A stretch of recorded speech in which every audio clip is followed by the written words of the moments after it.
So how to use the McDonald's app for drive-thru.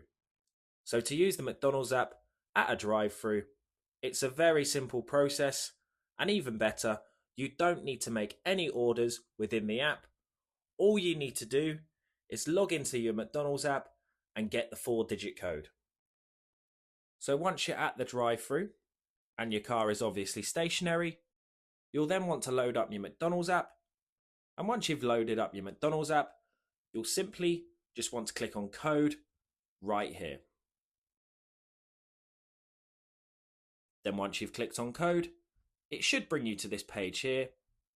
And once you're at the drive-thru, it's very simple. You just need to hand over the 4-digit code to the McDonald's employee taking your order.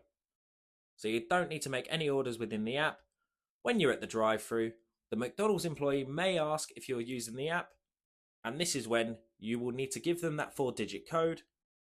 And once they've got that code, you should then get the notification that they've linked your order to your account, and you'll be able to start claiming points and rewards off of your McDonald's drive-thru order. And it's as simple as that. If you found this video helpful, please subscribe as it helps the channel massively. If you have any questions, feel free to comment them below. And thanks again for watching.